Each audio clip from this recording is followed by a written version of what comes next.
Né? Vamos gravar. Vai aparecer aí uma mensagem para vocês.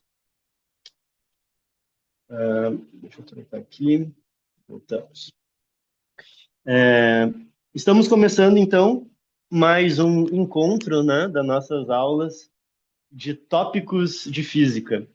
Para quem não conhece ou quem não acompanhou as outras aulas, hoje, especificamente, né, a gente vai falar sobre emaranhamento quântico, mas o nosso tópico, né, o nosso programa como um todo, é toda semana nos encontrarmos para discutirmos um tópico de física.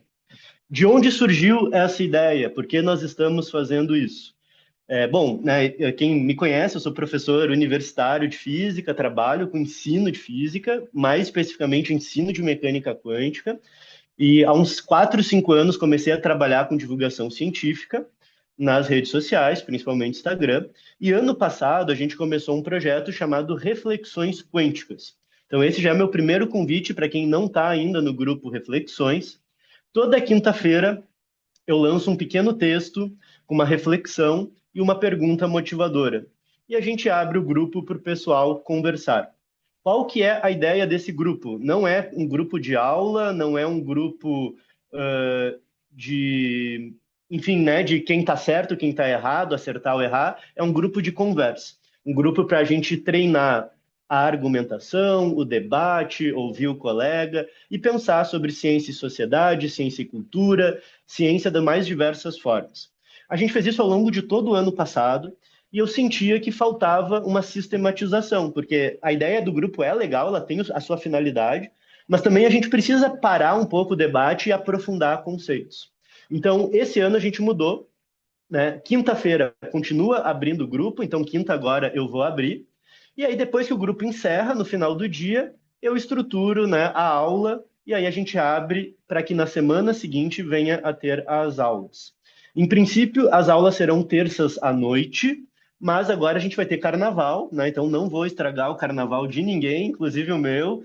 E a gente vai ter as próximas 2 semanas, vão ser nas quintas-feiras mesmo. O grupo vai encerrar e aí de noite a gente já tem a aula, tá? Depois a gente volta a fazer nas terças-feiras. Eu vou deixar lá depois no grupo já a programação do mês e daí a gente vai poder, né, então, avançar em outros tópicos. Ao longo de todo o próximo mês, das próximas semanas, a gente vai estar discutindo mecânica quântica, várias facetas da mecânica quântica.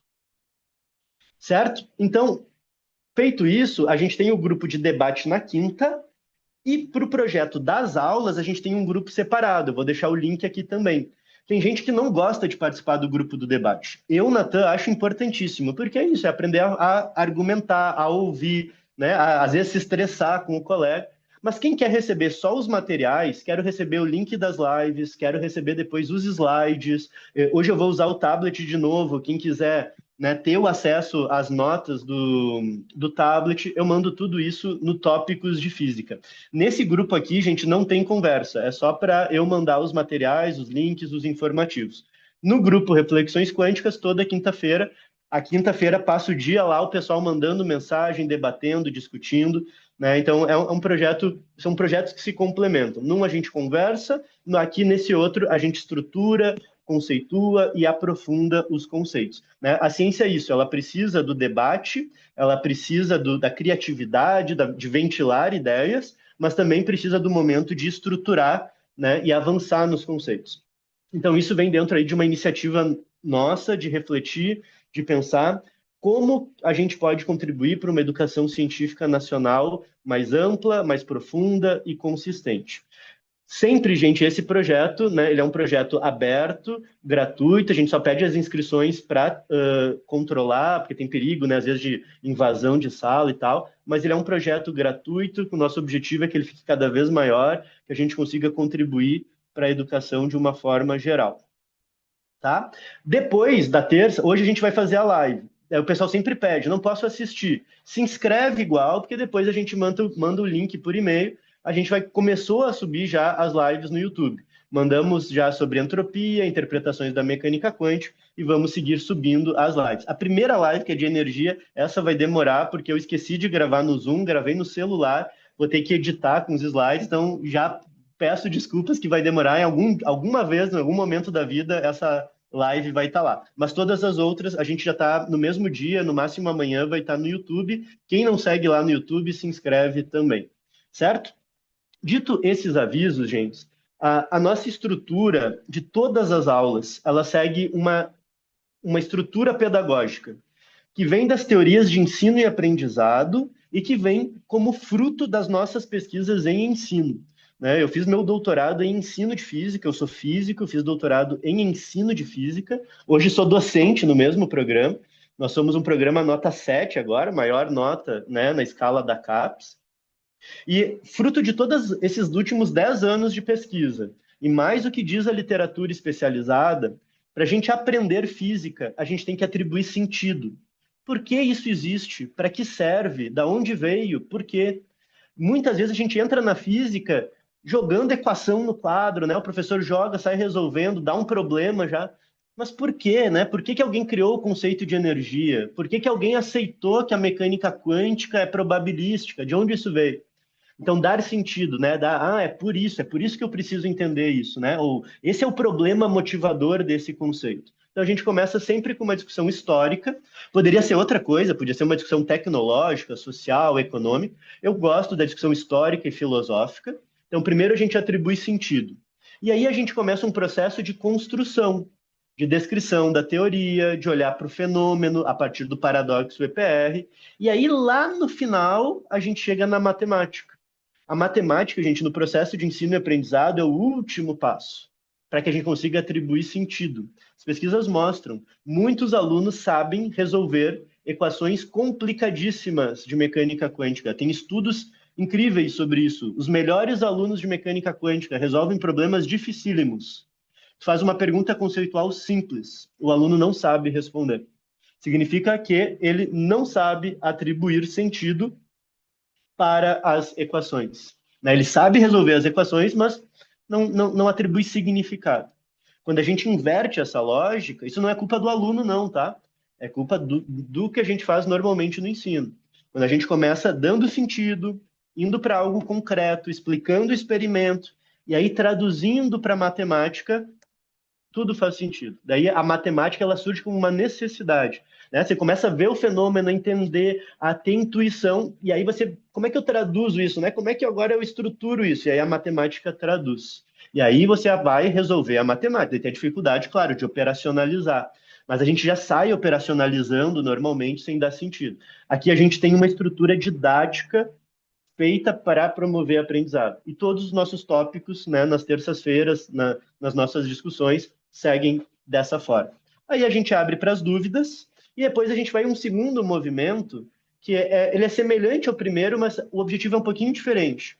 Até o momento das dúvidas, eu vou tornando a discussão cada vez mais estreita, mais densa. E depois a ideia é só a gente ampliar a visão ou ver outros tópicos históricos, como aquilo evoluiu, como mudou, relacionar com outras teorias da física, mostrar os problemas que são concorrentes hoje, né? Então, antes a gente aprofundou. Depois a gente amplia a nossa visão, para que também a gente não caia só numa coisa técnica, a gente vai se aprofundando e aí esquece a visão do todo.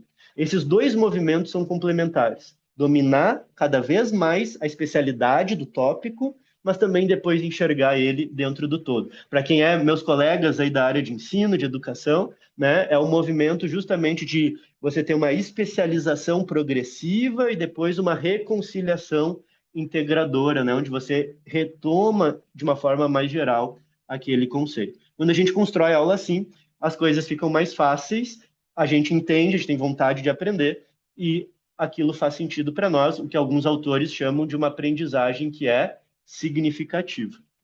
Tá bem? Então, a minha pergunta motivadora de hoje, meu ponto de partida, foi uma pergunta muito estranha, que não foi feita por mim, e foi feita, né, por ninguém menos, ninguém mais do que o próprio Einstein.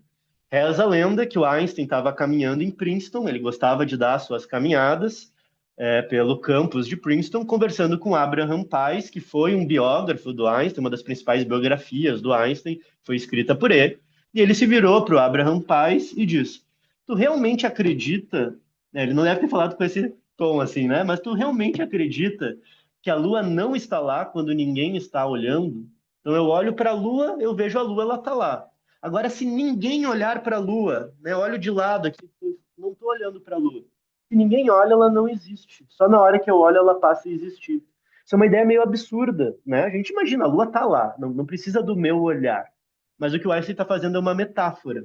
A mecânica quântica aceita que se eu botar um elétron numa caixa e eu fecho essa caixa, então eu não estou medindo nada sobre o elétron, enquanto eu não medir a posição, é como se ele não estivesse em lugar nenhum. Ele está numa coisa muito estranha. O próprio Heisenberg, num livro chamado Física e Filosofia, o Heisenberg diz: o elétron está entre um estado de existir e o não existir. É uma outra coisa que a gente não tem nada similar no mundo macroscópico. É como se ele está num estado de potência. Esse é o termo usado pelo próprio Heisenberg. E aí, para quem acompanha a filosofia da ciência, o Heisenberg retoma ideias de Aristóteles, né? E a gente sempre conta a história da ciência como se a ciência vencesse Aristóteles, né? O cartesianismo, Newton vence a física aristotélica. E aí o Heisenberg retoma a ideia de potência. O Einstein achava isso um absurdo, ele achava isso um erro total. E a gente vai entender hoje por que o Einstein achava isso um absurdo. Só essa ideia, só essa provocação, né? O elétron não está em lugar nenhum, ela já é angustiante por si só. Mas o que a gente vai estudar hoje é um experimento pensado pelo próprio Einstein, que escancara ainda mais as consequências dessa descrição. E ela leva para uma descrição que a gente ainda chama de não realista, que já é essa ideia aqui, né, de não estar lá quando ninguém está olhando, mas que uns ainda denominam de não local, o que é muito diferente de outras teorias físicas. Esse termo não local que eu vou usar aqui, já vou dizer, ele é polêmico. Então, quem quiser, vamos debater para ficar bem entendido o que eu quero dizer quando a gente diz que a teoria é não local. Tá? Eu vou tentar explicitar para que fique bem precisa essa definição, para que a gente fuja da superficialidade. Tá? Mas a teoria quântica é entendida por muitos como uma teoria não local e não realista.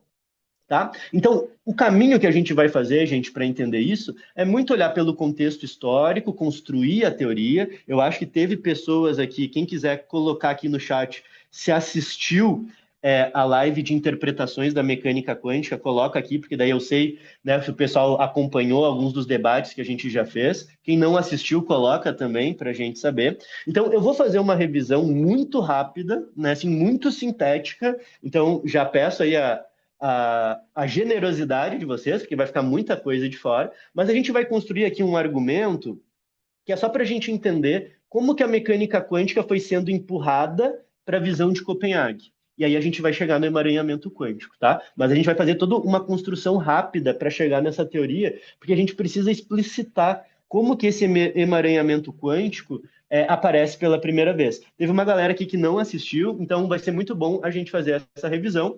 Quem assistiu não é o mesmo caminho, tá? Então vai por um caminho diferente, mas algumas ideias, né, a gente já acabou visitando.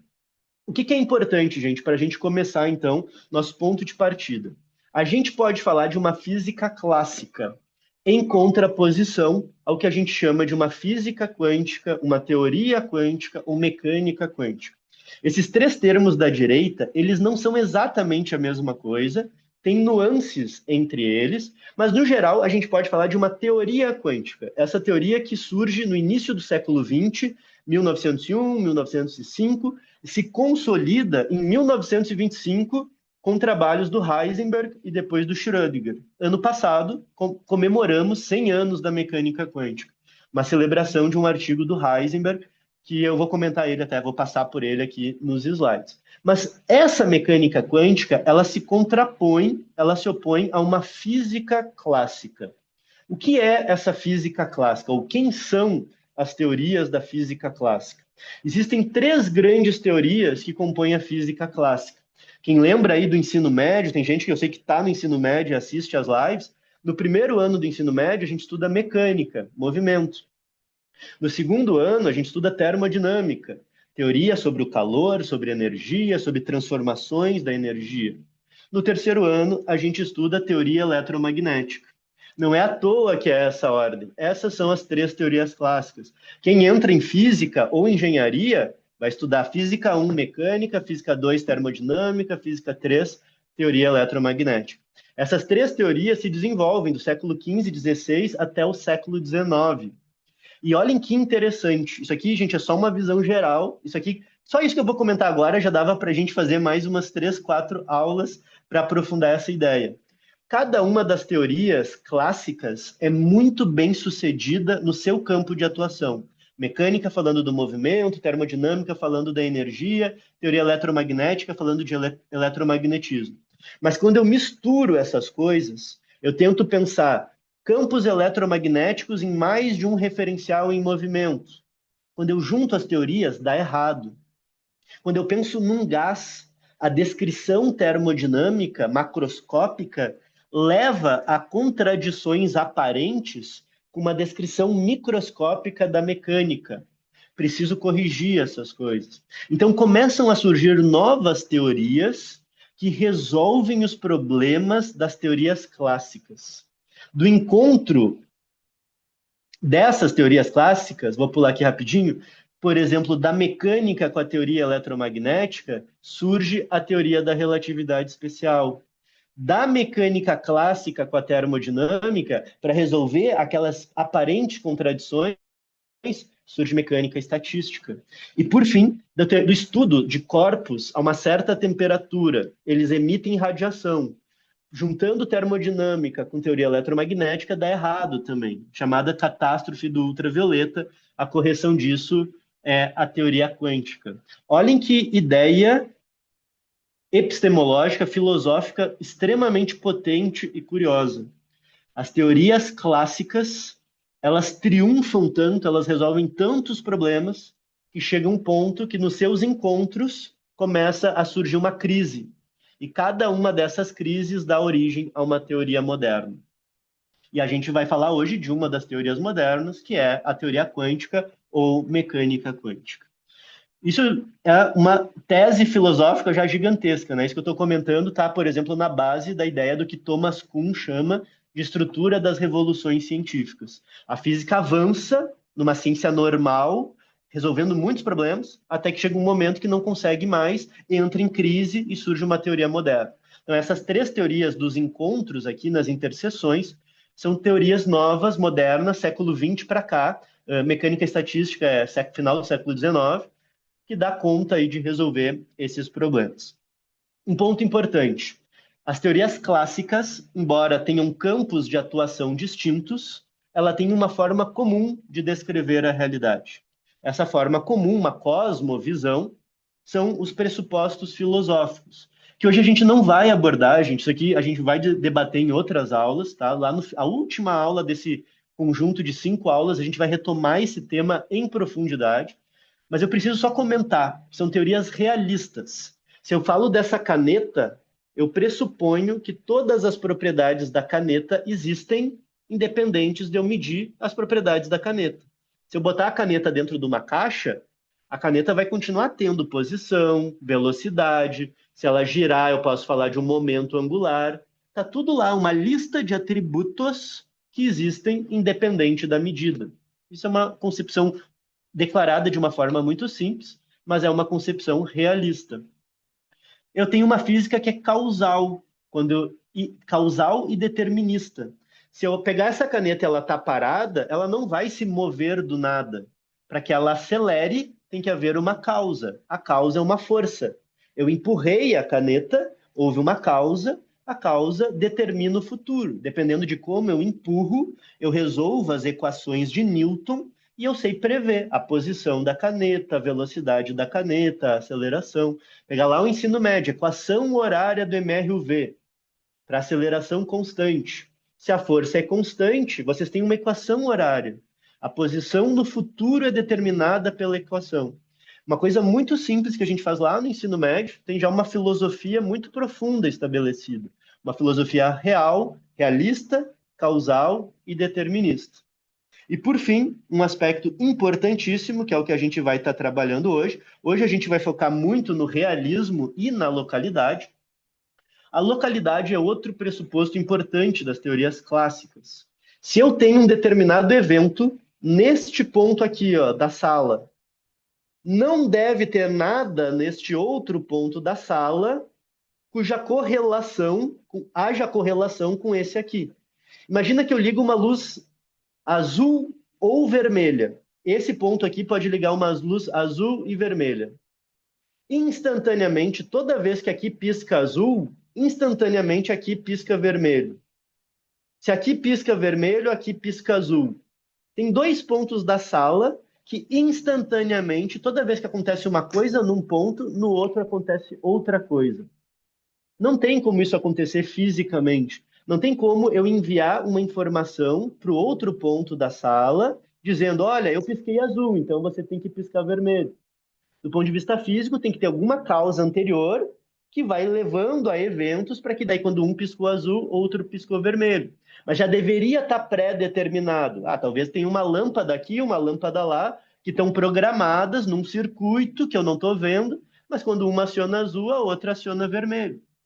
Mas eu não posso, por exemplo, ter uma partícula aqui, que aconteceu algo com ela, e instantaneamente tem um outro local do espaço que haja um evento sempre correlacionado com esse. Não faz sentido isso, né? Porque eu preciso de um tempo de comunicação. Né? Em outras palavras, na física, a localidade é isso. Né? Para que eu possa acionar, para que eu possa causar algo em outro ponto do espaço, leva um certo tempo. Estou usando esses termos e vejam que quando a gente chega lá na mecânica quântica, vocês vão ver que surge um efeito, que é o emaranhamento, que é não local. Mas tem que ter muito cuidado. Não existe, já vou dar o spoiler, não existe relação de causalidade. Não é que eu possa fazer algo aqui e causar algo lá. A gente vai ver hoje um fenômeno que existe correlação entre eventos em diferentes pontos do espaço. Quando esse aqui pisca azul, esse aqui pisca vermelho. Mas não tem nada que causou isso anteriormente. Instantaneamente, essa correlação se estabelece. É nesse sentido que é não local, tá? Mas a gente vai mostrar, já estou antecipando, porque acho que é uma dúvida muito comum que aparece, não viola teoria da relatividade. O Einstein achava que violava, o argumento dele é esse, já estou dando o final, o resumo da ópera, mas não viola, tá? Estou antecipando a discussão. O ponto é, nas teorias clássicas, o objeto é real, a física é causal, tem causas para as mudanças nos estados, as equações são deterministas, prevêem o futuro, e a física é local. Né? As correlações demoram tempo até para que um evento esteja correlacionado ao que está acontecendo numa outra região do espaço. Enquanto eu for falando, gente, já coloquem as dúvidas aqui no chat. A gente vai abrir para dúvidas lá na metade do encontro, que nunca é na metade, né? Para quem acompanhou, acaba sendo quase no final. Mas já coloquem as dúvidas, né? Não deixem aparecer, não deixem para depois, porque senão a gente esquece, né? Então, se algo aqui não ficou bem explicado, não entendeu direito, já vai colocando aí. Eu tô com o olho no chat aqui também. Conforme for, eu já consigo responder durante, mas senão a gente vai retoma o slide e discute. Tá? Isso é, então, a filosofia que está por trás das teorias clássicas. Vamos avançar. Então, o que acontece no final do século XIX? Começa a se ter muitos estudos na área de radiações. Muitas coisas. Por exemplo, é a época, pessoal, da urbanização. Você vai iluminar as cidades. Que material eu vou iluminar? Será que um filamento de tungstênio ilumina tanto quanto eu usar um filamento de ouro?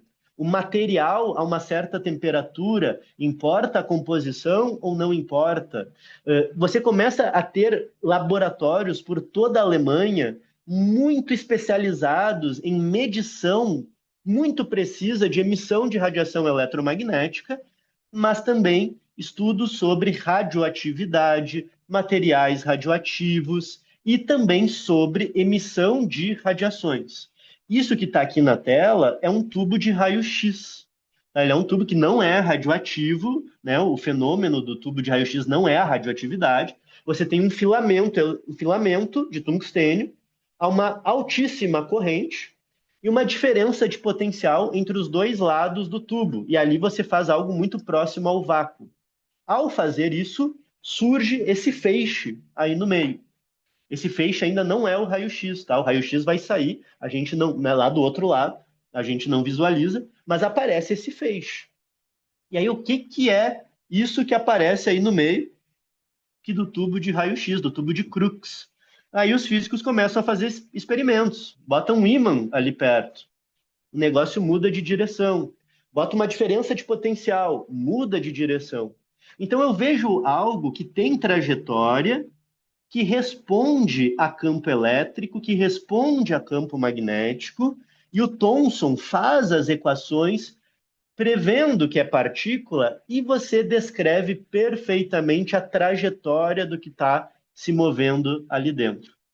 Final do século XIX, início do século XX, você passa a descrever esse feixe aí como elétrons, ainda não usa esse nome, mas você sabe que esse elétron tem carga, tem massa e tem trajetória. Então, existe uma primeira concepção muito clara, muito constituída, que o elétron é uma partícula. Tudo certo até aí, né? Aparentemente não tinha problema nenhum. O problema é que no início do século XX você começa a ter estudos que colocam em xeque essa noção sobre a estrutura fundamental da matéria e da radiação.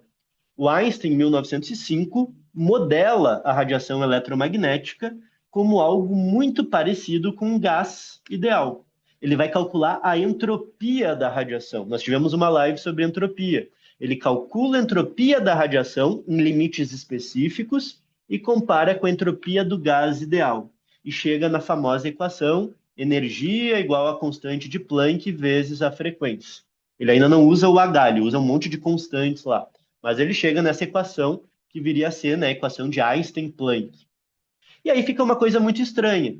Radiação eletromagnética sempre foi descrita como ondas, como algo contínuo. O Einstein coloca uma característica corpuscular.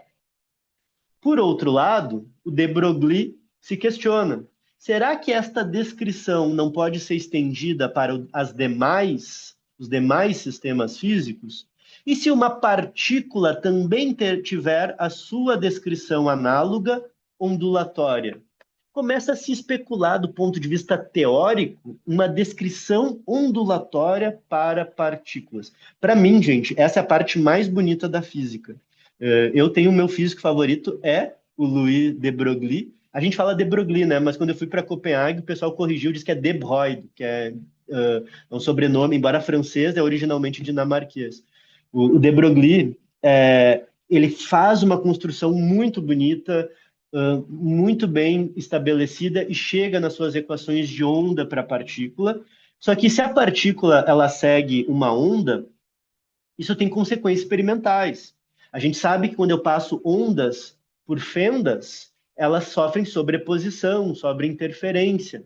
Então você consegue ir para o laboratório e passar feixes de elétron por lâmina de ouro, o espaço entre os átomos funciona como fenda, e vamos ver o que acontece. Então, quando eu faço esse experimento com elétrons e lâminas de ouro, surge esse padrão aqui. Tá? Essa aqui é uma imagem de um artigo do início dos anos 20. Eu falei que o Thomson, né, mostrou que o elétron era uma partícula. O filho dele, Thomson também, faz este paper com essas imagens. E aí o Thomson pai ganha o prêmio Nobel por provar que o elétron é uma partícula, e o Thomson filho ganha o prêmio Nobel por mostrar que o elétron tem comportamento ondulatório. As coisas vão ficando muito estranhas. A quântica, ela evolui, gente, como uma colcha de retalhos. Ela é muito confusa na sua gênese, até que ela seja passada a limpo. E, de certa forma, é por isso que também torna tão difícil ensinar mecânica quântica, porque os livros herdam cacoetes do início da teoria que torna confusa a discussão. Mas o ponto aqui para nós importante é esse. Aquilo que era descrito como partícula passa a obrigatoriamente ter uma descrição ondulatória. Podemos debater um outro dia, debatemos isso na interpretação da mecânica quântica. Essa onda é real? É um campo físico? Ou é um instrumento matemático? O que é esta onda que acompanha o elétron? Isso é uma outra pergunta para ficar na mente. Mas o que nos importa aqui é que em 25 e 26, Heisenberg de um lado, Schrödinger de outro, disputam a formalização da teoria. Os livros de ensino superior e os livros de ensino médio, por consequência, mostra como se fosse uma coisa depois da outra, né? Assim, cumulativa. Ah, daí veio o de Broglie, daí veio o Schrödinger, daí veio o Heisenberg. Mas não, eles estavam guerreando. Schrödinger e Heisenberg travam uma disputa ferrenha para chegar no formalismo da mecânica quântica. O Heisenberg propõe um formalismo matricial e não fala de ondas. E descreve muitas coisas muito bem. E acha que sai grande vencedor. O Heisenberg, em 1925, entende que fechou a mecânica quântica. Um ano depois, ele vai a Munique e vê uma aula, um seminário do Schrödinger, mostrando a sua equação ondulatória, sem citar nada do que o Heisenberg estava fazendo. Heisenberg entra em desespero, volta para Copenhague, nessa época ele estava em Copenhague, fala para o Niels Bohr. O Bohr, na época, o Instituto Niels Bohr, não se chamava ainda Instituto Niels Bohr, mas o Instituto de Física Teórica de Copenhague tinha grana, né? Chama o Schrödinger passa uma temporada em Copenhague e eles debatem e saem de lá sem conclusão nenhuma. Então, houve uma grande disputa até que a gente chegasse na mecânica quântica, que são um episódio que a gente vai retomar ao longo desse mês, cenas dos próximos episódios. Mas já avançando, em 1930, um matemático chamado John von Neumann passa limpo a teoria. Então vocês veem que é muito rápido. Em 1930, você já tem os postulados da mecânica quântica. Você pode estruturar, organizar a teoria em termos de postulados. Assim como você tem as leis de Newton, você tem os postulados da mecânica quântica. Muitos livros de ensino superior nem mostram isso, não organizam. A teoria fica, tá, o que é? Quais são as leis da mecânica quântica? Tem que ver, uma das formalizações, não é a única, é os postulados de Neumann. Alguns livros mostram, né? Acho que o Cohen-Tanude mostra, o Griffiths mostra, mas não organiza tão explicitamente. Tá? Então, mas você passa limpo e você passa a ter uma mecânica quântica. Na aula de hoje, a gente não vai aprofundar os postulados, a gente pode fazer uma outra aula mais adiante sobre isso, mas o que nos importa é entender o seguinte. Agora, o elétron é representado por uma função matemática, função de onda. Não existe. Se eu quiser falar quem é o elétron, eu vou pegar aqui um exemplo mais pontual, né? Eu tenho um colírio aqui. Se eu quiser falar na mecânica clássica desse pequeno sistema, eu falo da posição, eu falo da velocidade, eu falo do momento angular. Agora eu não tenho mais essas variáveis. Eu tenho uma função, que é a chamada função de onda, e todas as propriedades que eu puder conhecer, eu obtenho dessa função. Então, some a variável de posição, some a variável velocidade, some o momento angular, e eu tenho a função de onda. Se eu quiser saber a posição do elétron, o que eu posso saber é o seguinte: eu posso tomar o módulo da função ao quadrado e o valor dela numa certa região me dá a probabilidade de eu encontrar o elétron naquela região. Para quem é aqui da área de exatas, né, eu tenho que integrar essa função nessa região. Para quem não é, né, o ponto é, eu tenho a função matemática, eu calculo o valor daquela função naquela região. Quanto maior for o módulo ao quadrado, mais provável é eu encontrar o meu sistema naquela região. Então vejam que eu não falo mais da posição, eu falo da probabilidade de um certo valor de posição. E aí vem um problema seríssimo. Boto o meu elétron dentro da caixa, tampei a caixa. O que existe é a função de onda. Daí eu pergunto para vocês, onde está o elétron? Se vocês pensarem de uma forma clássica, vocês vão me dizer, o elétron está em algum lugar e eu é que não sei, mas ele está em algum lugar. A visão ortodoxa da mecânica quântica é o elétron não está em lugar nenhum. Não é que ele está lá e eu não sei. Ele está num outro estado, é uma outra coisa. Quando eu medir, eu vou encontrar ele num lugar. E aí ele vai estar num certo lugar. Mas enquanto eu não meço, existe uma função de probabilidade. Retomando a pergunta do Einstein. Essa é a ideia. A Lua não está lá quando ninguém está olhando. Para a mecânica quântica, enquanto eu não olho, o elétron não está em lugar nenhum. Olhar é uma figura de linguagem, tá, pessoal? É medir com um instrumento, não é olhar com a visão humana. Então, dos postulados de Neumann, na interpretação ortodoxa, interpretação da complementaridade de Bohr, e depois o que seria chamado interpretação de Copenhague, o elétron não está lá, até que eu faça a medida. E o que eu posso descrever, tudo que a teoria pode me informar é a função de onda. E da função de onda eu tiro probabilidades. Tá clara essa ideia? É uma ideia. Se vocês acharam a ideia, se vocês entenderam que é uma coisa completamente estranha, é porque vocês entenderam a ideia, né? Vocês falam, meu Deus, como assim o elétron não está lá? Se ficou essa dúvida, vocês entenderam tudo que tem para ser entendido até essa parte, tá? Botem aí nos comentários, botem aí no chat se tá, ficou a dúvida, apareceu, né? Se vocês olharem, deu para entender qual é a dúvida. Né, aquele vídeo que circula na internet do professor falando, né? Hoje só eu não entendo mecânica quântica, daqui a 6 meses todos nós não entenderemos. Então é isso, né? Então, se vocês olharem, eu não entendi como que o elétron não está em lugar nenhum. Então você entendeu. Então você está entendendo tudo, né? Esse é o ponto. A teoria ela é estranha. Ela me diz que o que ela pode me fornecer é uma função de onda, enquanto eu não meço, a função de onda não está em lugar nenhum. O elétron não está em lugar nenhum, e ela me dá a probabilidade dele estar em algum lugar. Tá? O Einstein não admitia, isso não faz sentido nenhum. Vamos avançar, vou ter que acelerar, senão a gente não vai chegar no emaranhamento. Isso já de cara mostra que a teoria é não causal e não determinista, porque ela é probabilística. O elétron pode estar aqui ou ele pode estar lá. Por que ela. Então, se ela é probabilística, ela não é determinística. Não tem como saber como a coisa vai evoluir. E por que ela é não causal? Porque eu não tenho uma explicação. Uma hora eu meço o elétron aqui, outra hora o elétron está lá, eu sei as probabilidades, mas não tem nada que justifique. Às vezes eu encontrar ele aqui, às vezes eu encontrar ele lá. Na mecânica clássica, se a partícula está parada e ela começou a se mover, tem força. Não tem como não, ela se mover se não houver uma força. Tem causa. Mudou o estado, tem causa. Agora eu faço 1000 experimentos com elétron. Cada um dá num lugar diferente. Por quê? Não tem causa. Ele está obedecendo uma distribuição de probabilidade. Então, de cara, já se percebe, e os físicos tinham consciência total, gente. Eram físicos com domínio filosófico aguçadíssimo. Eles sabiam exatamente onde estavam pisando. O Einstein, como crítico, sabia exatamente o que ele estava criticando, e Niels Bohr, Heisenberg, Dirac, todos eles eram muito conscientes de onde estavam pisando e desestruturando o edifício filosófico da física. Isso aqui, às vezes a gente traz essa discussão, as pessoas dizem assim, já fui em universidade, os professores disseram, física não tem a ver com filosofia. Mas se você lê os originais, né, você lê as cartas, você lê os debates, eles estavam plenamente conscientes que aqui tem a física é uma forma de descrever a realidade, um olhar específico, uma cosmovisão específica. E a mecânica quântica está atacando isso.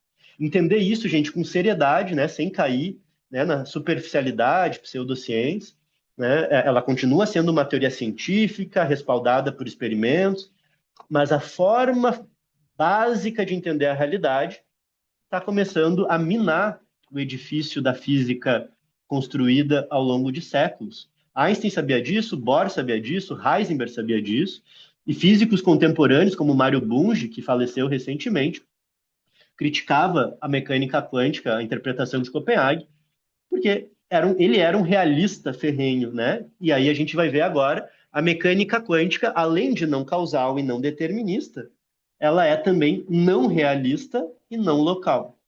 Não realista já fica meio na cara também, né? Se eu não posso falar da posição, enquanto eu não medir, o elétron não tem posição. Enquanto eu não medir, não tem velocidade. Então, né, não é um objeto que está lá com todas as propriedades esperando para ser medido. É uma outra coisa que, quando eu meço, passa a existir.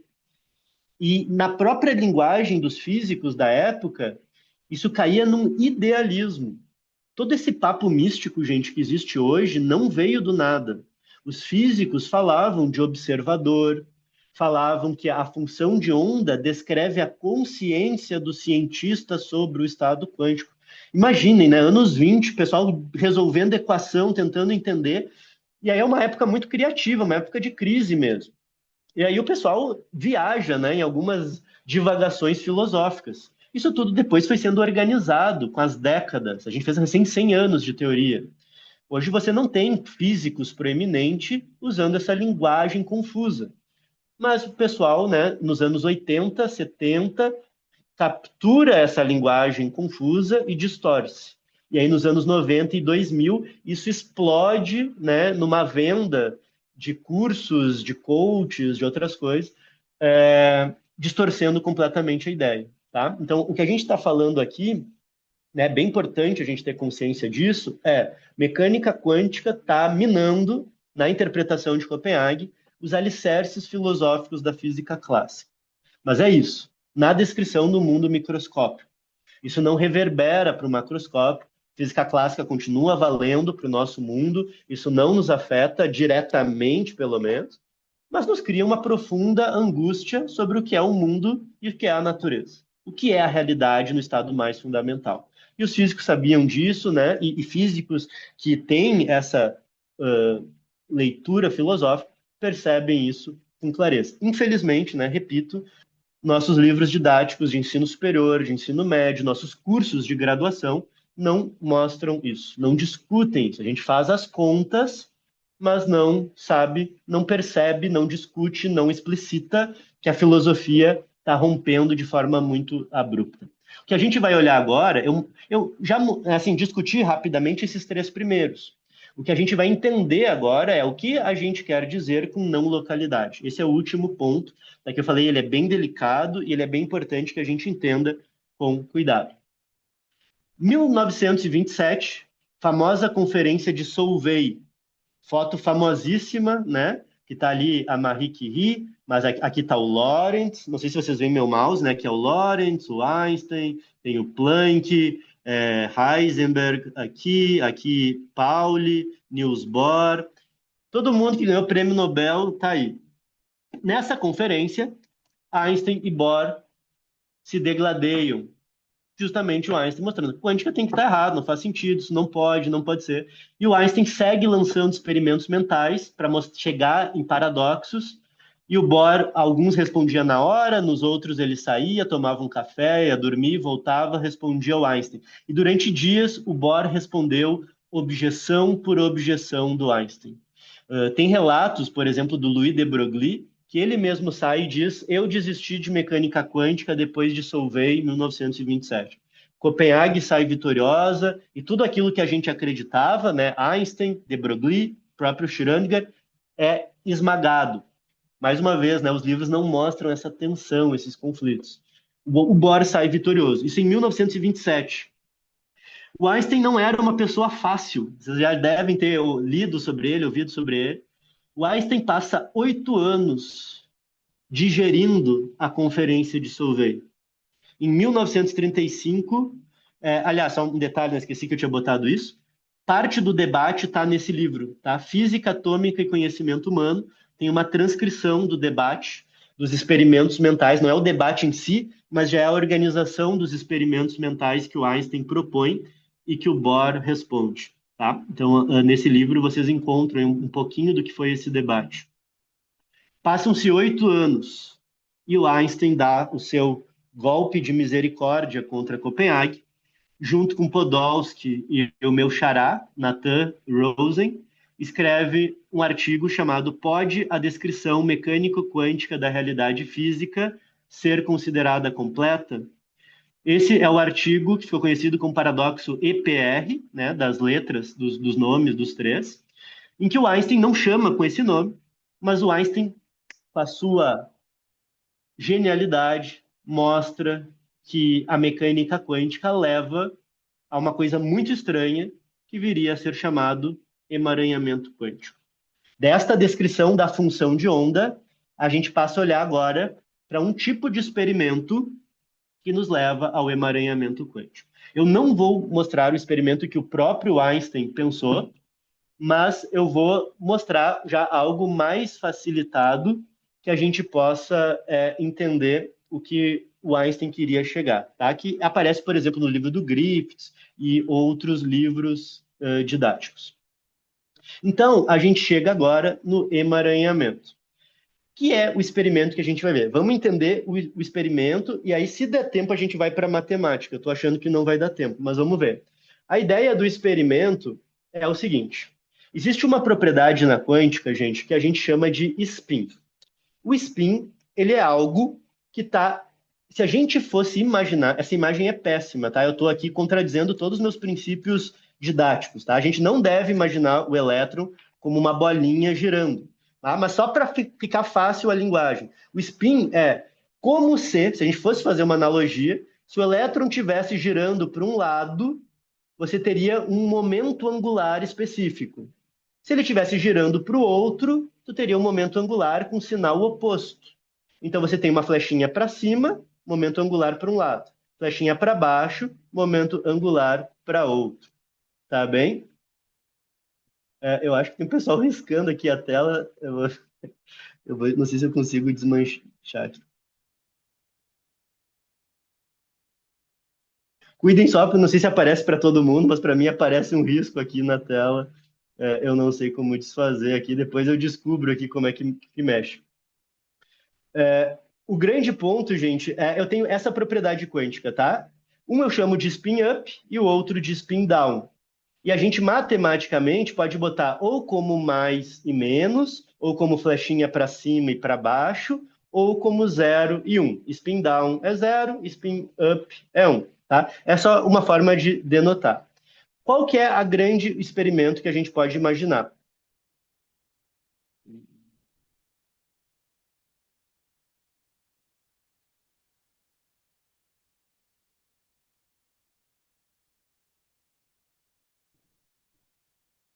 Peraí.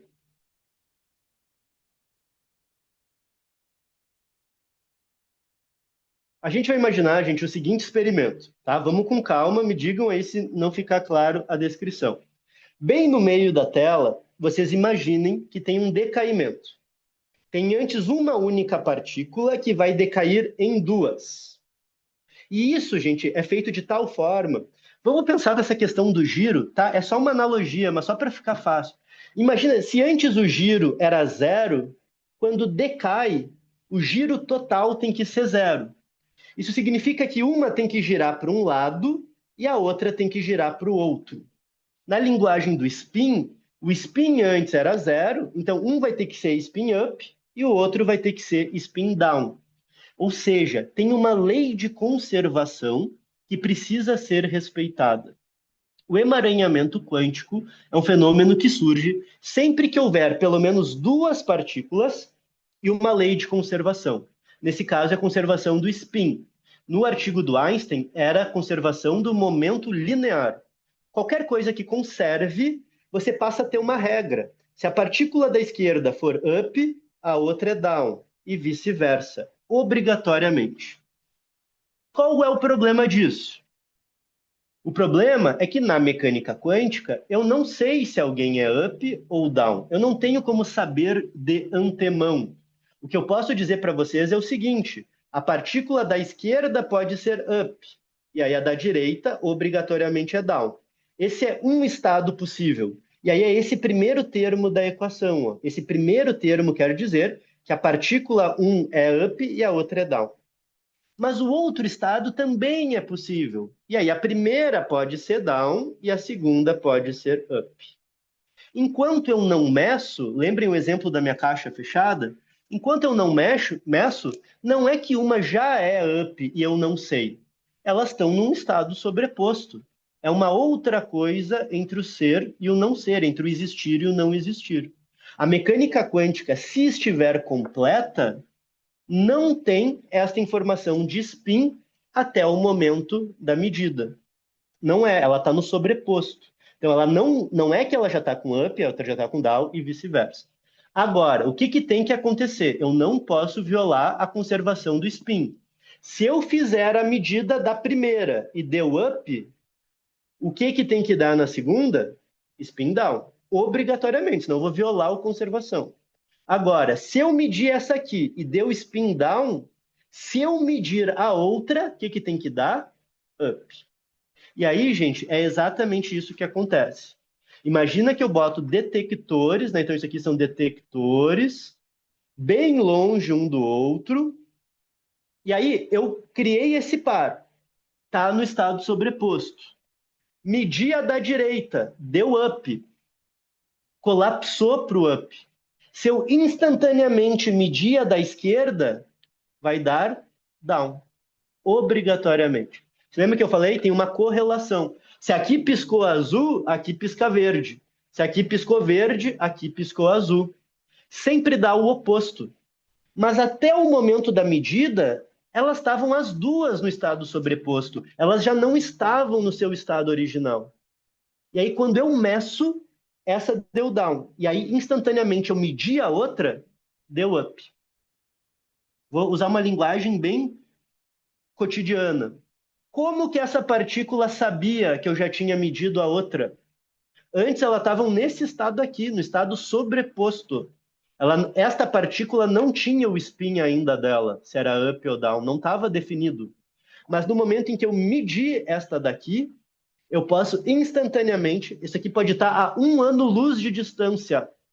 Eu faço a medida, deu o spin oposto. Como que ela sabia que a outra já era up? Instantaneamente fica determinado. Eu preciso fazer a medida, tá? Eu preciso fazer o experimento e medir.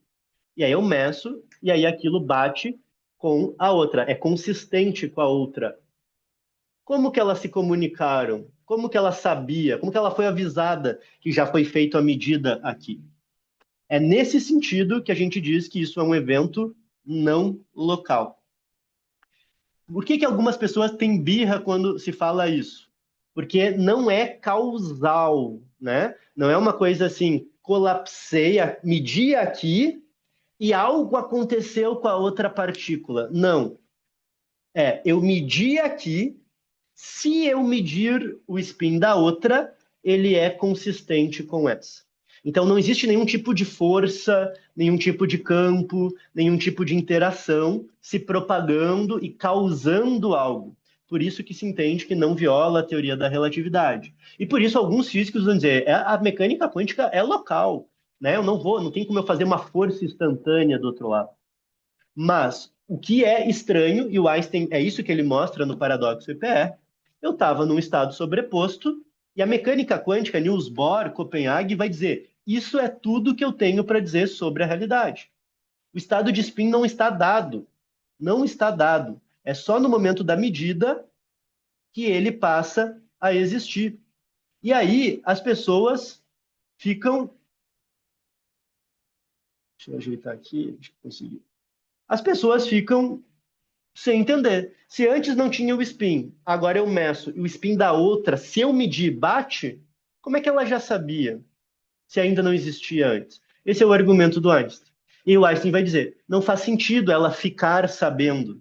Significa que o spin já deveria existir. E aí o Einstein vai dizer, então a mecânica quântica está incompleta. É 8h30, a gente tem meia hora. Eu vou rapidamente só ir para o tablet aqui. Eu não vou fazer as contas, eu vou mostrar aqui, eu vou postar depois isso aqui no Instagram e mando para vocês.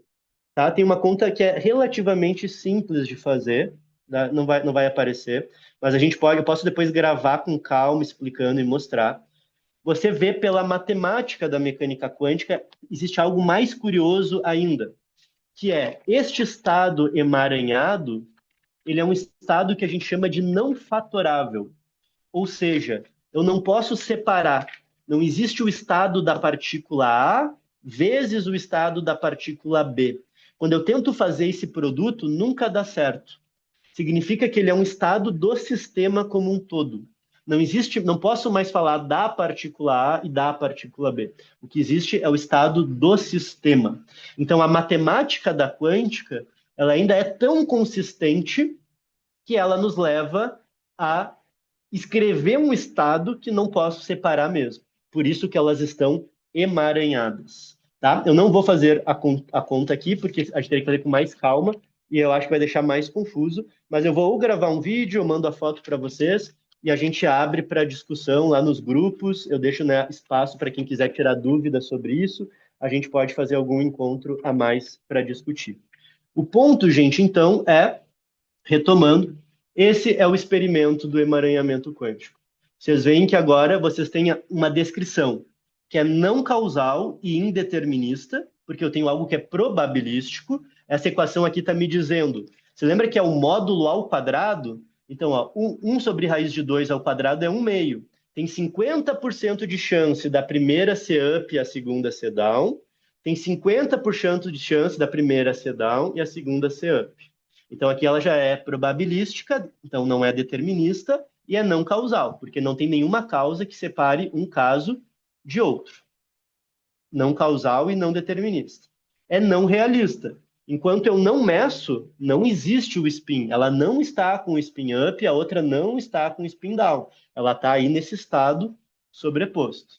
E mais ainda, a cereja no bolo que o Einstein vai mostrar, se eu medir a primeira e der down, ao fazer a medida da segunda, é consistente.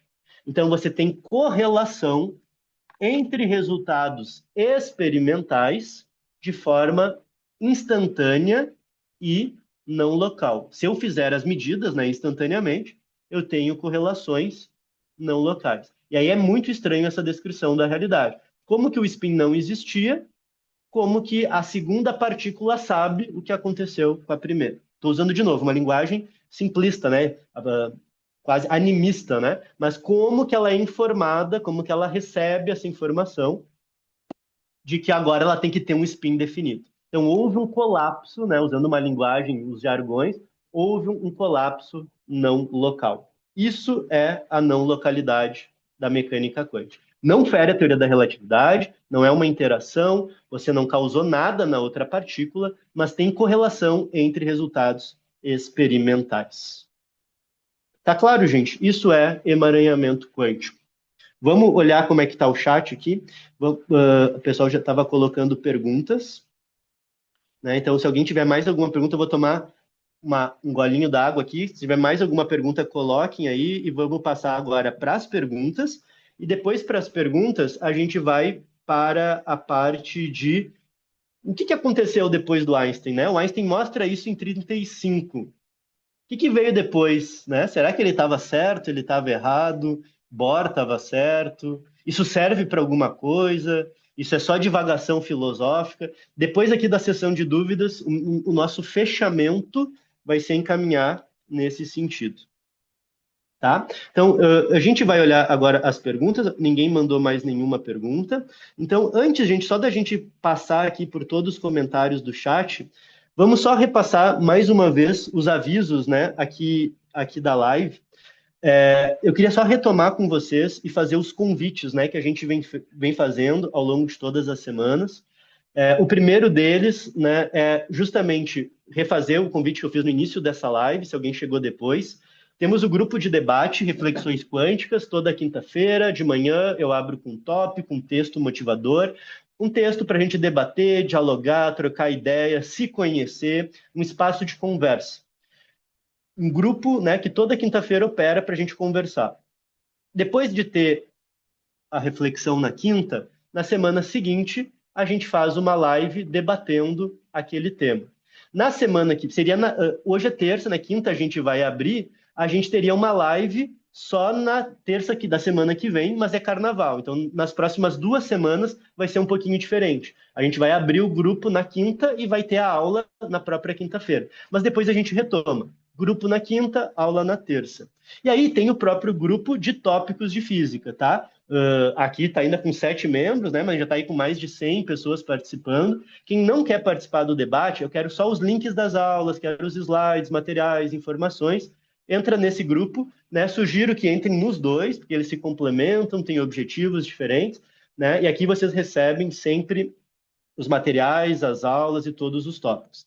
Esse projeto, gente, ele tem como princípio ser um projeto sempre aberto e gratuito. A gente quer ampliar esse projeto para que a gente consiga ter aí tópicos, né, de física consistentes. Depois a gente vai fazendo, né, tópicos em nível de ensino médio, ensino superior, discutir questões, dúvidas, então, questões que vocês tenham, né, áreas que vocês queiram que a gente explore, podem mandar as ideias nos grupos que a gente vai estar sempre dialogando e construindo isso com vocês. Para que a gente possa fazer e estruturar isso de pé, tem custos, né? Tem pessoas que ajudam, a própria plataforma do Zoom, o site que a gente estruturou, tem pessoas que ajudam a fazer as imagens, a arte, né? Então, a gente tem outros projetos para quem tiver interesse, e esses outros projetos, dentro do possível, a gente sempre está construindo para que fique no valor mais acessível possível, mas são projetos que exigem algum investimento. A gente está lançando, gente, a turma de introdução à mecânica quântica, é um curso que começa na segunda semana de março. Um curso de 4 meses com aulas semanais síncronas pelo Zoom, estruturado didaticamente, para a gente ver mecânica quântica em profundidade, dessa forma que eu falei. Olhando para a história, para a filosofia, passando por experimentos, construindo o conceito e aí chegando na matemática. A gente vai focar em construir a teoria de forma sólida. É o curso que eu gostaria de ter tido quando passei pela graduação e que faz 10 anos que eu estou me debruçando sobre o que seria um bom curso de mecânica quântica. Ele vai ser organizado pela Hotmart, mas a gente vai ter sempre encontros pelo Zoom, quartas-feiras à noite. Assim que acabar a aula, a gente sobe o vídeo para Hotmart. Ele é estruturado 6 módulos, 16 aulas, então 4 meses, conteúdo de forma progressiva, dentro dessa lógica do que a gente está fazendo aqui. Vamos começar lá no clássico, bem com essa questão filosófica, conceitual, criando as bases para chegar na mecânica quântica. Esses são os tópicos, tá? A gente vai partir de mecânica clássica, partícula e onda, e para os problemas centrais do de Broglie e do Schrödinger, e aí avançando na questão probabilística, uso do formalismo matemático, e aí finalizando na filosofia, no emaranhamento quântico e até mesmo discutir do ponto de vista histórico a questão do misticismo. Tá? Então a gente vai construir, gente, assim, bem fundamentado, né? Todos os conceitos, equações, experimentos. Vai ser assim um curso bem rico do ponto de vista conceitual e filosófico. Então, sempre aulas semanais, 2 aulas por semana, 4 meses, 16 encontros. Essas aulas ficam gravadas, vão ter materiais extras com textos de apoio e aulas gravadas para complementar as aulas síncronas. Tá? Então, a gente está preparando um material super específico, exclusivo para esse curso, para dar toda a base, todo o suporte para quem quiser avançar na mecânica quântica. Então, é um super convite, né? Principalmente se quem é da área de exatas, engenharia, física, matemática, professores, professoras de física, ou não, eu não sou de exatas, mas eu quero entender quântica a fundo. Esse curso também serve, porque a gente sempre vai espremer a matemática como consequência. Então, a pessoa vai entender toda a parte conceitual e talvez ela não tenha interesse na matemática. Então tá, ao final da aula, não vou acompanhar, ou essa aula específica eu não vou querer. Mas vai ter aí 16 semanas de um curso conceitualmente, filosoficamente bem estruturado. E para quem é da área de exatas, vai ver isso mais a matemática. A gente vai complementar essas duas coisas. Então, quem quer saber mecânica quântica sério, as ganhas, profundamente, fica o convite para participar desse curso, tá? Quem está aqui na live quer, não, eu quero só conhecer mecânica quântica, eu queria aprofundar, estruturar, mas só uma visão geral. A gente criou mecânica quântica para os curiosos, né? Então, é um curso daí gravado, assíncrono, né? A pessoa acessa e tem todos os vídeos, já está todo ele disponível lá na Hotmart, pode adquirir também. Eu vou deixar o link, aqui estão os módulos, né? Introdução, física clássica, fenda dupla, formalismo, princípio da incerteza e emaranhamento. Tem a visão geral. Aqui, gente, eu sempre dou esse exemplo. Aqui é um mapa de Paris. Quero ter o mapa da cidade. Mecânica quântica para curiosos. Agora, eu quero ir para Paris, ir para a Torre Eiffel, tirar foto na frente da Torre Eiffel, comer no restaurante que tem do lado. Daí é o Introdução à Mecânica Quântica, tá? Vamos começar na segunda semana de março, já estou começando a subir os materiais para lá.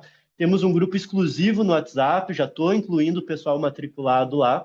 Então, quem quiser, vem fazendo aí parte com a gente, vamos começando a construir, né, os suportes, os materiais. Eu vou deixar o link onde vocês têm ementa do curso, como o curso funciona, tudo mais, mas não comprem por esse link do site, porque a gente vai começar a divulgação, gente, essa semana. Então, eu vou dar aqui, né, quem está nas lives de terça, a gente sempre bota um link promocional. Tem 20% de desconto, né? Então comprem pelo link direto da Hotmart, tá com 20% de desconto. e aí depois a gente vai divulgar o link do site para as pessoas em geral. Essa é a última semana que a gente está mantendo esse preço. A gente vai seguir com preço promocional nas lives, mas não tão baixo como esse preço está agora. Já estamos chegando perto aí, né, do início do curso. Então, quem quiser ainda, tem dúvidas, não, eu quero, mas não consigo agora, me manda uma mensagem no privado que a gente conversa e tenta ver como pode fazer com o pessoal que está organizando para manter esse desconto de 20%, tá? Qualquer dúvida, me chamem no privado, eu vou ficar no final da live também. Para quem tiver dúvida, quiser saber como funciona, a gente seguir conversando. O Mecânica Quântica para Curiosos também está com desconto para quem está aqui na live, tá? Então também vou deixar o link da Hotmart. Quem quiser conhecer só o curso, entra no site lá, que vai encontrar todas as informações. Finalizando, gente, a gente está com horários de mentoria individual. A gente tem aberto aí alguns poucos horários na semana, mas temos para quem precisa se preparar para concurso, ou quer estudar mecânica quântica ou outra teoria da física de forma individual, né, ou quer algum tipo de mentoria. A gente tem alguns poucos horários. Me manda mensagem no privado que a gente conversa também. Tá? Todas essas informações, gente, estão lá no site natanlima.com.br. Vocês encontram os cursos, e-books, todas as informações, né? E vocês também me têm lá no Instagram e no WhatsApp. Então, quem quiser, é só mandar mensagem. Certo? Vamos responder as dúvidas, que ainda tem algumas coisas para gente discutir. Deixa eu voltar aqui. Eu ia tomar um gole d'água e não tomei, né? Deixa eu voltar.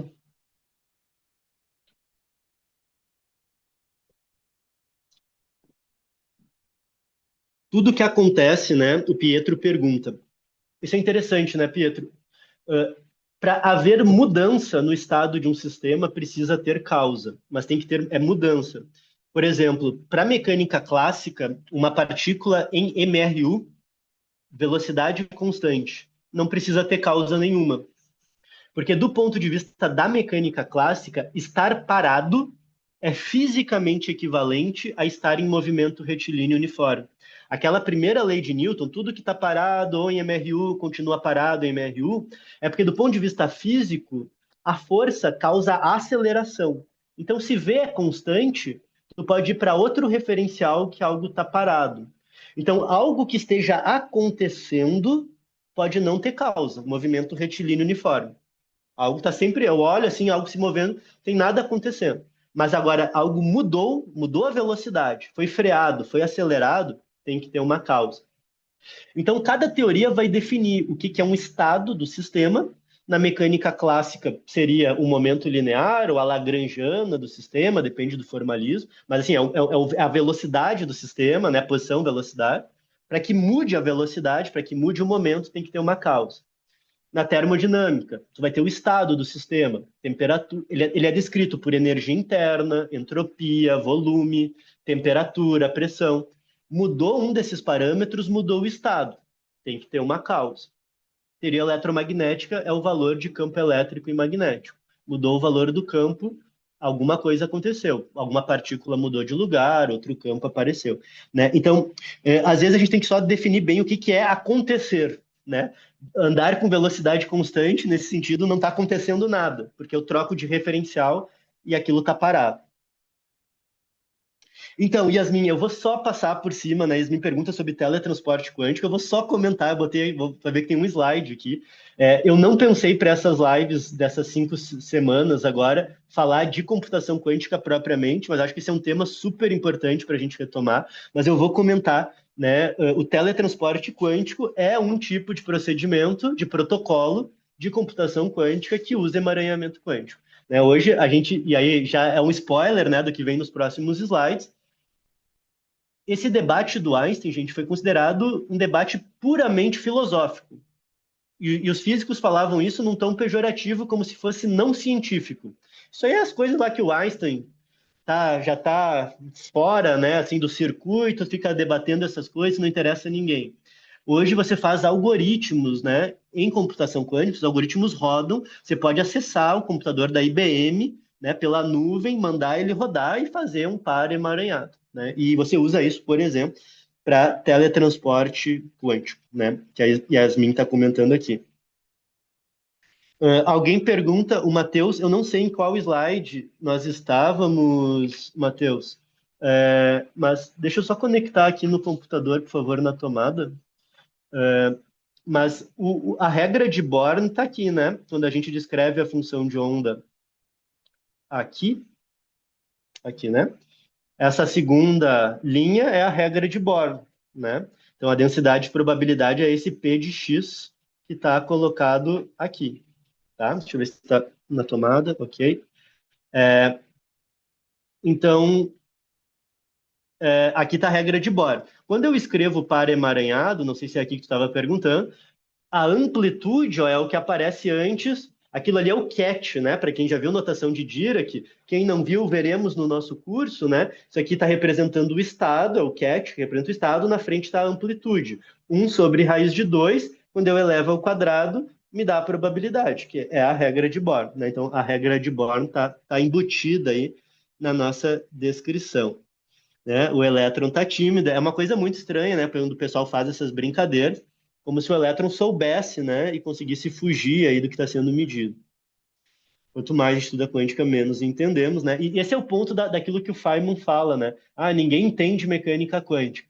E aí as pessoas às vezes falam isso na internet no sentido, né, de dizer assim, não, o que está querendo discutir isso se ninguém entende, né? Mas não, a gente tem que estudar muito para chegar nesse ponto de olhar e, essa é a dúvida, né? E aí a gente fica sem entender com propriedade, né? Esse é o ponto, é a gente realmente ter a base para ficar sem entender, mas com bastante certeza do que a gente não está entendendo. Ótima essa colocação. Será que o elétron não está em lugar nenhum porque o problema está na nossa compreensão, que seria lugar nenhum? Não seria uma visão geométrica versus uma visão de informação? Isso é excelente, né? A gente pensa a realidade a partir dessa estruturação de espaço-tempo. Um termo que eu vi no livro do professor Oswaldo Pessoa Júnior é coordenação espaço-temporal, né? A gente descreve os sistemas físicos pela sua coordenação no espaço-tempo. A mecânica quântica é uma teoria que descreve o sistema de uma outra forma. E aí ela não lida com essa ideia de localização no espaço, mas muito você pode pensar, né, uma das maneiras de entender é como informação sobre o sistema quântico. E aí é interessante isso, porque ela é uma teoria que abdica da coordenação espaço-temporal. Ela não cabe nessa geometria espacial do qual a gente descreve a realidade na física clássica. Perfeita essa colocação. É uma outra forma de interpretar a realidade, né? O pessoal fala ali da Matrix, tem gente que brinca com essa ideia de que a gente está num super programa, né? Que nem aqueles videogames, quando tu ia lá no Super Mario, tu ia andando na fase e a fase ia se montando, né? Antes ela fica toda quadriculada, tu chega perto e aquilo se organiza, né? No mundo quântico, enquanto tu não mede, aquilo não está construído. Daí tu mede, aquilo aparece, né? Parece que tem alguém poupando memória de um provedor aí, de um servidor, e aí algumas pessoas brincam, né? Óbvio que isso é só uma brincadeira, né? Mas parece que alguém está salvando memória RAM aí de um supercomputador. Muito bem, Matheus já deu um spoiler aí, vamos falar do Teorema de Bell, tá? A continuidade desse processo todo é o Teorema de Bell. Tá aparecendo a lousa bagunçada, né? Depois, eu estava horas vendo um risco vermelho, eu não queria interromper, mas agora eu descobri ali como é que fazia, né? William, por isso que o termo ele é ruim, né? Assim, ele é análogo ao momento angular, né? Se a gente for tentar fazer uma analogia clássica, em alguns livros você imagina uma espira, né? Então ele é um momento magnético que surge numa corrente, numa espira, seria semelhante a isso, mas não é isso, né? Ele é análogo a isso e ele tem propriedades que não batem com as propriedades clássicas. Então você também não consegue modelar classicamente. Quando a gente fala de momento angular, é muito. E eu estou usando aqui, porque é uma aula muito bem. Assim, a gente está fazendo uma aula perdida no espaço-tempo, né? A gente não está com isso estruturado. Então ficaria uma coisa muito estranha só dizer, tem um spin e deu. Mas, no fundo, é isso. Existe uma propriedade magnética que não está associado a nenhum giro, porque o campo magnético deveria surgir ali, ou dipolo, né, um momento de dipolo magnético, deveria surgir de uma corrente numa espira. Aqui você tem o momento magnético, mas você não tem a corrente. Por isso que ele é um momento magnético intrínseco, né? E aí é uma coisa também que é sem nenhuma comparação com o clássico. Uma vez um aluno me disse, né? O elétron é como uma esfera girando. Ele só não é uma esfera e não está girando. Então, é mais ou menos isso. Tá? O experimento do gato, o gato é só a sobreposição, tá? O gato não entra no emaranhamento. Se eu pegasse essa equação que está aqui na tela, o gato é só a primeira parte, porque é só o gato, ele não está misturado com nada ainda. Você pode complexificar o problema e ter um gato emaranhado. Mas se você faz só o gato, ó, ele vai ser 1 raiz de 2 morto, mais 1 raiz de 2 vivo. É só isso. Então ele não está emaranhado. Você pode até escrever o gato emaranhado com o estado quântico do que decaiu. Então pode descrever o emaranhamento ali. Mas normalmente quando o pessoal trabalha com o problema do gato, está falando só da sobreposição, tá? Antes da medida, os spins se sobrepõem. Isso. Só que aí, gente, tem que ter um cuidado. Se eu tivesse só um átomo, seria o estado sobreposto. Um átomo só. Ou é up ou é down. Mas agora são dois. Então, é um estado sobreposto combinado. E esse estado sobreposto combinado, matematicamente, ele não é separável. Eu não fatoro ele, que era o que eu queria mostrar e não deu tempo. E aí, se eu não consigo separar, é uma coisa assim, é sobreposição, mas é mais do que só sobreposição, tá? Tá sobreposto, ó. Esse primeiro aqui é um estado sobreposto com o outro. Mas ainda, além disso, cada um dos estados de spin está emaranhado com o outro. Isso surge, gente, toda vez que houver conservação de uma propriedade. Daí, momento angular, momento linear, energia, aquela propriedade está emaranhada. Então, aqui o spin está emaranhado. Então, antes de eu medir, eu tenho sobreposição e tenho emaranhamento. Eu estou dando as duas coisas ao mesmo tempo. Se fosse uma partícula só, seria só sobreposição.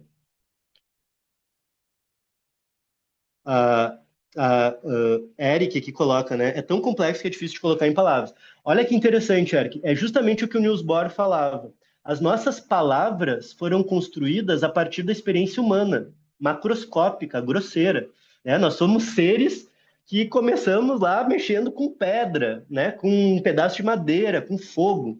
Né? E o mundo microscópico é uma outra coisa. A gente não tem nem palavra para falar. E toda vez que a gente tenta colocar em linguagem, a linguagem falha. Porque os nossos termos são muito limitados para descrever a complexidade da realidade. E aí a complementaridade do Bohr é justamente reconhecer que eu vou precisar de pares opostos, partícula e onda. No princípio da incerteza, pares opostos de grandeza, posição e momento. A mecânica quântica ela é cheia de contradições. E o Bohr diz que é justamente porque nós não temos linguagem. A linguagem humana falha. E aí a matemática funciona, mas eu vou tentar falar, já é sempre uma limitação. Já é sempre uma coisa assim que no momento que eu começo a explicar o que está acontecendo, já é uma coisa que fica estranha. Né? Por isso que alguns vão defender lá o calha a boca e calcule, né? Vocês já ouviram essa expressão? Shut up and calculate, né? Alguns atribuem ao Feynman, outros dizem que não foi ele, né? Que é isso, assim, não pergunta o que é mecânica quântica, né? Fica quieto e sai fazendo as contas. E é uma postura possível, né? É a postura da maioria dos cursos, né? Só faz as contas e não se pergunta. Quando começa a se perguntar, as coisas ficam estranhas. Só que é um problemão, né? E aí o que as pesquisas mostram é que vale a pena entrar no olho do furacão, né? Mas tem toda a razão, assim, é tão complexo que a gente não consegue nem falar com palavras usuais. É uma espécie de telefone sem fio, né? Instantâneo, eficiente, mas que não tem implicação causal. Por isso não desafia a teoria da relatividade. Pelo menos essa é uma interpretação bastante usual, tá? Às vezes também quando eu falo essas afirmações, sempre tem alguém que tem um contra-exemplo e tal, mas no geral, né, se você for olhar o que o Griffiths defende, por exemplo, do ponto de vista didático, pelo menos, né, o pessoal se defende dizendo isso. Não tem relação causal, não viola a teoria da relatividade.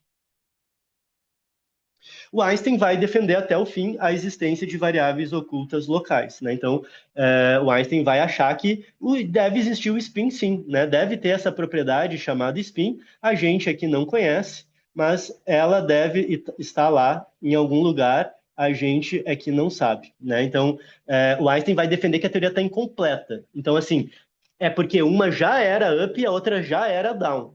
E aí o Einstein vai dizer para o Bohr, vocês é que não fizeram a teoria direito, falta coisa nessa teoria. Uma já é up, a outra já é down, não tem comunicação instantânea. Já era assim, elas já se separaram, cada uma com seu spin, e foram para cada lado. Essa é a defesa do Einstein. Já vamos ver. Guardem aí, temos ainda, o pessoal está na sala ainda, aguardem. Já estamos acabando, últimos slides, tá? Vamos ver que fim vai tomar isso daí, tá? Então, existe algo na teoria quântica que faz sentido macroscopicamente? Então, Gabriel, ela vai ter implicações macroscópicas. Embora tudo isso não valha, né? Essas questões em si não aparecem no mundo macro, tu tira consequências que reverberam no macro, né? Então, por exemplo, a própria força de sustentação das estrelas, em parte delas, vem pelo princípio da incerteza, por exemplo.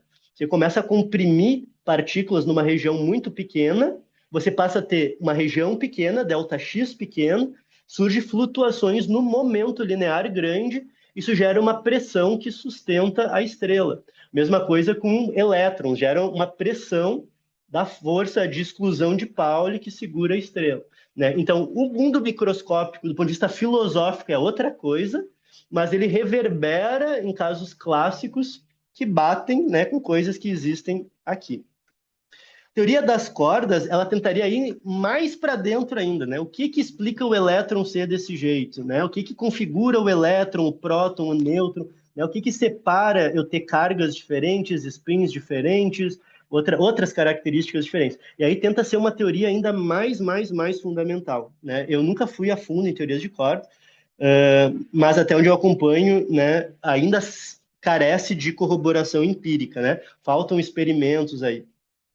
O que é necessário acontecer para que partículas estejam emaranhadas? Ótima pergunta, Giovanni. Elas têm que interagir e deve interagir de forma a associar alguma grandeza. No exemplo, o que eu quero dizer com isso? No exemplo do Einstein, duas partículas interagiam e aí uma fazia força na outra.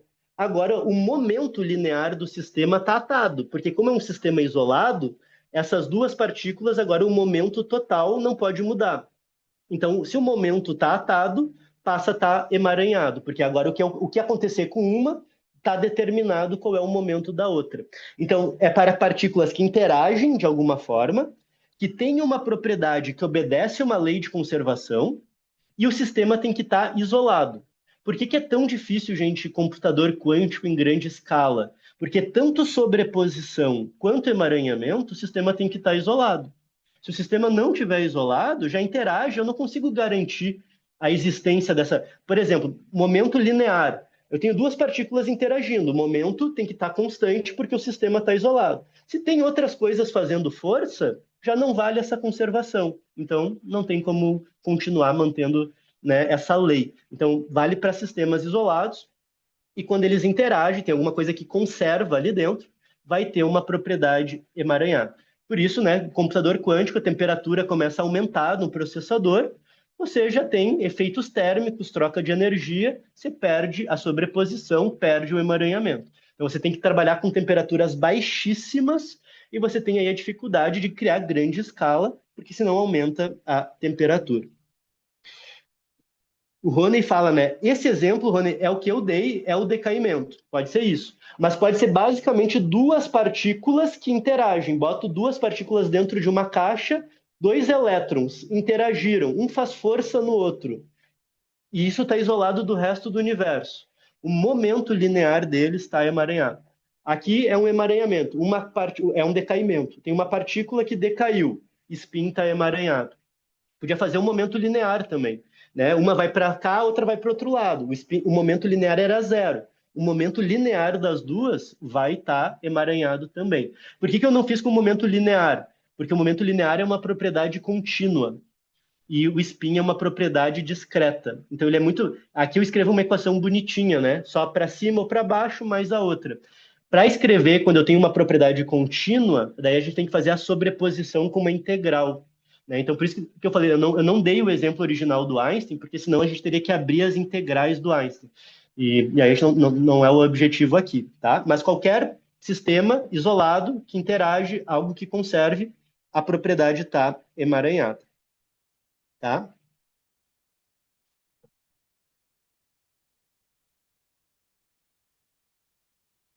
Quem quiser fazer alguma mentoria para discutir algum trabalho, para debater, né, alguma questão, para conversar, manda uma mensagem que a gente conversa um horário também, né, e combina aí alguma ideia. Tá? Depois aquela ali de novo a pergunta que eu comentei. Oi, Gabriel. Ótimo. Isso a gente não está na aula de hoje, mas podemos, né, tocar isso em outra aula. Vou anotar isso para a gente retomar essa questão de flutuações e partículas fantasmas, radiação Hawking, que é bem legal. A gente pode chamar alguém da astrofísica também para falar, né, sobre buracos negros, né, radiação Hawking, que é uma coisa muito massa. Legal, o trabalho tem a concepção informacional, né? Isso é incrível, né? Isso é a base da computação quântica, é essa teoria, né? A descrição informacional da mecânica quântica. Eu acho que é uma das formas mais consistentes de se falar mecânica quântica. Então, é incrível mesmo, né? O trabalho do Neumann é um trabalho fantástico, tanto na teoria da informação quanto na mecânica quântica. Pergunta do Luiz Gustavo é uma pergunta que aparece sempre, assim, sempre tem a pessoa que faz essa pergunta. Excelente pergunta, Luiz Gustavo. Vou voltar lá para a interseção, só para o pessoal lembrar.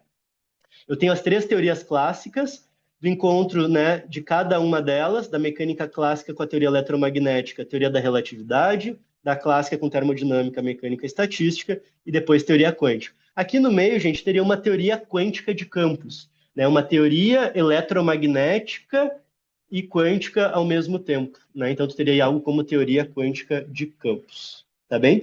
Vou acabar muito rapidamente, a gente já passou do nosso horário, mas só para dar um, uma finalização. Gente, quando Einstein fala sobre isso, ninguém leva a sério num primeiro momento, ou pouquíssimas pessoas levam a sério. A gente fez um trabalho de pesquisa no nosso grupo, existia um periódico informal no submundo da física chamado Epistemological Letters, cartas epistemológicas. Não era um jornal oficial, e os físicos discutiam questão de emaranhamento e se mandavam como carta. Bell, de Broglie, filósofos, Popper, Piaget, recebiam essas cartas. Isso segue, gente, em debate durante décadas, informalmente, até que em 1964, o físico americano John Bell escreve o artigo sobre o paradoxo Einstein, Podolsky e Rosen. E ele mostra um teorema em que ele indica matematicamente há diferenças entre estar no estado sobreposto, né, o elétron não tem o spin ainda, até eu medir, ou ele já ter o spin antecipadamente. Ele ter o spin dele lá com ele, como a gente imagina, eu acho que o Matheus comentou, ter uma variável oculta local. Ele já carrega o spin com ele mesmo, que é o que o Einstein defendia. E o Bell mostra que existe uma diferença matemática que tem implicações experimentais entre já ter o spin e não ter. No momento que o Bell produz isso, uma frase que o professor Olival Freire fala e que eu adoro é: a filosofia entra no laboratório. E aí aquilo que era um debate do Einstein, loucura do Einstein, começa trabalho experimental. Vamos medir e ver se o emaranhamento existe ou não. Vamos ver se bate com a previsão do Bohr, do estado sobreposto. Fui para trás. Tá?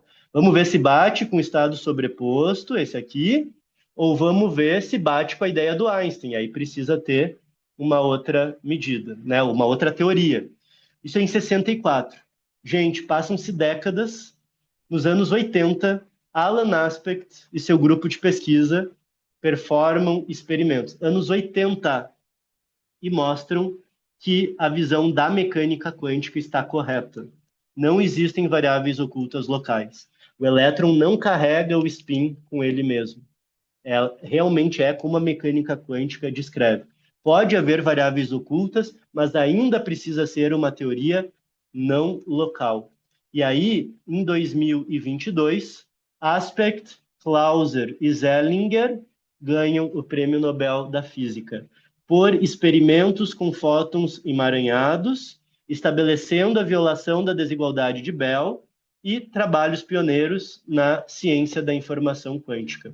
Então, é só na década de 80 que o debate é, não sei se encerrado, mas a gente tem aí uma corroboração experimental. Sai do campo filosófico, nos anos 60 vira algo matemático, formal, nos anos 80 experimental, 40 anos depois, Alan Aspect ganhou o prêmio Nobel junto com Clauser e Zellinger.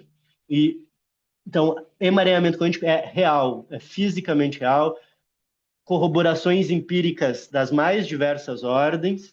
E aí, para terminar, peço desculpa a Yasmin se a gente não avançou mais nisso, vamos tentar falar disso em outra live. Na computação quântica, você faz protocolos com emaranhamento quântico. Você cria, vocês podem agora, na casa de vocês, entrar no site da IBM, logar no Qiskit e rodar, fazer um par emaranhado, tá? Eu só botei aqui, isso aqui é uma matéria da Nature, uma revista científica de altíssimo impacto, falando sobre protocolos de teletransporte quântico. Podemos discutir isso em outras lives, tá? Como é que você faz esse tipo de protocolo? E vocês têm hoje aí a IBM já construindo computadores em larga escala, já operacionalizando. Você já tem, pessoal, já existe, eu tenho batido nessa tecla pelo Brasil afora. Já existe, já estão falando da profissão de desenvolvedor de computação quântica. Pessoas que saibam programar com algoritmos quânticos, seja para rodar no computador quântico, seja para fazer o que a gente chama de criptografia pós-quântica, para se defender de um ataque de um computador quântico. Quem aí está em formação na área de física, de engenharia, de exatas, de computação, mecânica quântica, gente, está prometendo nos próximos anos ser a grande revolução tecnológica, com riscos importantes para a área de segurança cibernética. Imagina setor financeiro, Estado, vai faltar programador que saiba rodar algoritmos quânticos. E aí, quem estiver trabalhando com isso, vai criar par emaranhado, vai criar estado sobreposto, vai fazer teletransporte quântico e vai usar isso para otimizar processos e para fazer defesa, né? Criptografia de grandes sistemas, né? Então, a minha grande aposta, por isso que eu falo que quântica e ciência é política e a economia, né? Isso aqui é uma questão de economia, isso é uma questão de soberania nacional, de autossuficiência tecnológica, de segurança tecnológica, né? A gente precisa de pessoas capacitadas, e aí precisa saber programar, mas precisa saber mecânica quântica, precisa entender o que é fazer um par emaranhado, né? O que eu estou fazendo lá quando a coisa roda, né? Então, minha aposta aí, se tivermos jovens aí, né, a Yasmin tá nesse rumo, né? Quem mais estiver aí, faço aí os meus votos de que dediquem aí com um coração, né? Guardem uma atenção, um carinho especial pela mecânica quântica, que é um futuro fundamental. O Brasil vai precisar de pessoas capacitadas para trabalhar nisso. Fechamos por hoje, gente. Passamos do horário, mil perdões. Eu sempre tento fechar às 9, me passei, mas eu acho que foi um tema legal. Agradeço a presença de todos. Eu vou continuar aqui. Quem quiser tirar dúvidas, né, participar do Introdução à Mecânica Quântica, quem quiser conhecer mecânica quântica para curiosos, quem quer mentoria, né? Enfim, quem quiser conversar, a gente tem mais uns minutinhos e a gente segue conversando. Agradeço demais, demais. Entrem lá nos grupos do Whats, reflexões, tópicos de física e quiser, quem puder, nos ajudem a divulgar as lives. A gente vai fazer esse mês só sobre quântica, mas depois a gente vai para outros tópicos, física e antropologia, física e literatura. Vocês sabiam que Levi-Strauss, né, um grande antropólogo, antropólogo da antropologia estrutural, era ávido leitor de Niels Bohr. Bohr tinha textos sobre antropologia, né? Como que culturalmente essas coisas dialogam, né? Então, a gente vai ter lives mais culturais, lives mais técnicas, lives ajudando aí quem for fazer provas, concursos. Enfim, a gente vai começar a diversificar. Então, quem puder, nos ajude a divulgar, ampliar, chamar os amigos, colegas, para que a gente possa fazer esse espaço, né? Um espaço de construção de conhecimento e, enfim, né, e pensando em novos projetos, a ideia é que a gente consiga criar cada vez mais espaços abertos, gratuitos como esse, para contribuir para a educação científica. Obrigado, pessoal. Valeu, valeu. Quem tiver qualquer dúvida, pode botar aqui no chat, a gente segue conversando. Eu vou ver se eu consigo, eu acho que eu consigo desmutar também quem quiser falar.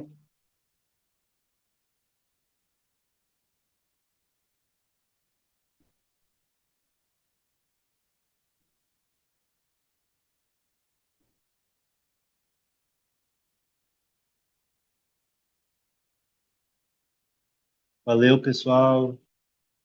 Valeu.